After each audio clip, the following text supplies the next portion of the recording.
এক সুন্দর শান্তিপূর্ণ সহাবস্থান।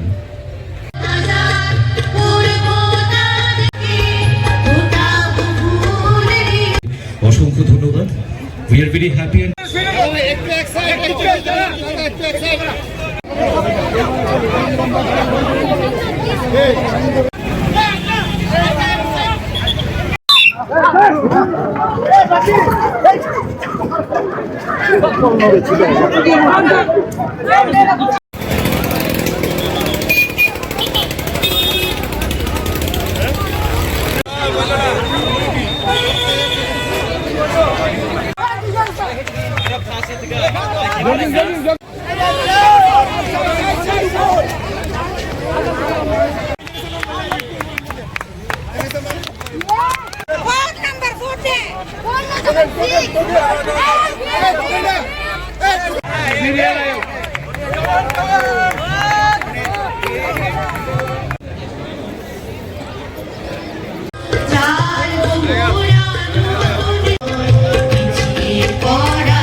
পুরস্কার হিসেবে 2000 টাকা লোধ এডিনগর থেকে দেবুলিনা লোধ। মন্ত্রী মহোদয়া শ্রদ্ধেয় করছি প্লিজ আপনি এবং যারা পুরস্কার গ্রহণ করছেন শর্মিষ্ঠা সরকার তৈরি থাকবেন। লক্ষ্মী রানী ত্রিপুরা আমাদের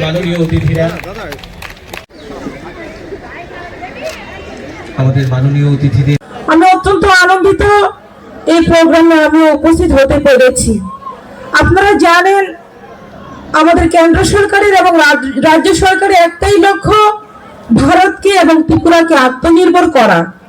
তার এই লক্ষ্যমাত্রাকে সামনে রেখে আমরা আমাদের কেন্দ্র সরকার এবং আমাদের রাজ্য সরকার কাজ করে যাচ্ছে।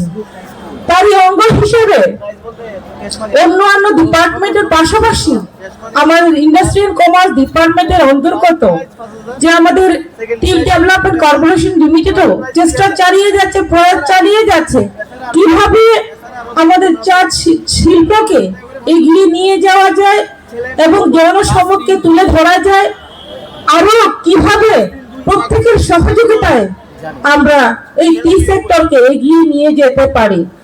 তারই উদ্যোগ 2018 সাল থেকেই, যখন থেকে আমাদের সরকার ত্রিপুরা রাজ্যে প্রতিষ্ঠিত হয়েছে, সেই তখন থেকে আমাদের সরকার প্রয়াস চালিয়ে যাচ্ছে কিভাবে আমাদের যে চা বাগানের শ্রমিকদেরকে কিভাবে আরো সহযোগিতা করা যায়, কিভাবে ত্রিপুরার চাকে ব্র্যান্ড তৈরি করে আরো জনসমক্ষে তুলে ধরা এবং আর্থিক দিক থেকে এবং জনগণ যাতে করে আরো প্রোডাকশন বাড়িয়ে দিতে পারে, উৎপাদন বাড়ানো যায়, আরো যাতে ইনভলভমেন্ট বাড়ানো যায়, সেই লক্ষ্যমাত্রাকে নিয়েই আমাদের সরকার কাজ করছে।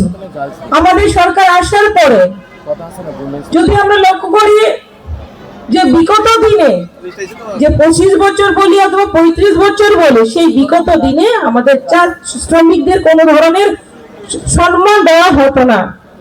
একটা নির্দিষ্ট লিমিটে তাদেরকে যে তাদের পারিশ্রমিক দেওয়া হতো। তো সেই তখনকার সময়ে ছিল মাত্র 105 টাকা ছিল।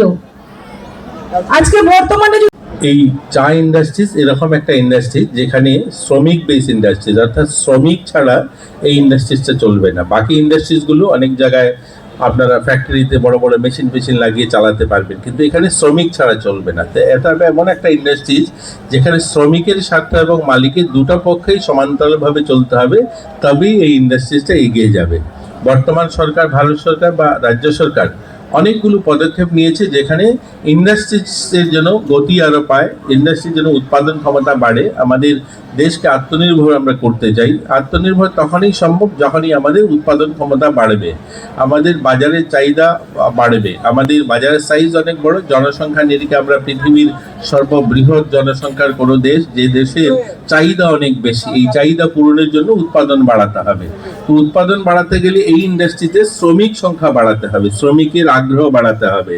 তো দীর্ঘ বছর, যেটা আমাদের মাননীয় চেয়ারম্যান সমীরঞ্জন বাবু বলেছেন, যে দীর্ঘ সময় এটাকে এইভাবে অবহেলিত করে রাখা হয়েছিল, যেখান থেকে শ্রমিক ছুটে গিয়েছে, শ্রমিক সরে গিয়েছে, এতে ইন্ডাস্ট্রিজ একটু পিছনের দিকে চলে গেছে। বর্তমান সরকার এই শ্রমিকদের স্বার্থেও অনেকগুলো নিয়ম নীতি নতুন নিয়ে এসেছে, তেমনি ইন্ডাস্ট্রিজের জন্য অনেক সরলীকরণ হয়েছে।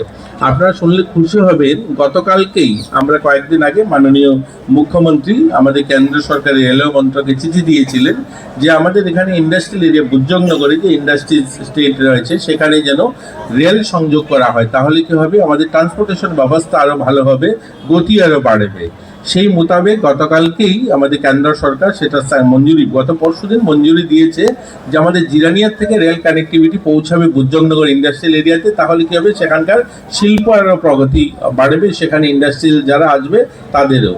নতুন শ্রমকানুন এসছে, আপনারা জানেন নভেম্বর মাসের এই 21 তারিখে নতুন শ্রমকানুন ভারত সরকার যেটা লাগু করেছে, সেই শ্রমকানুন বলছে যে অনেকগুলো শ্রমিকদের জন্য জীবনমান উন্নয়নের জন্য পদক্ষেপ নেওয়া হয়েছে, তেমন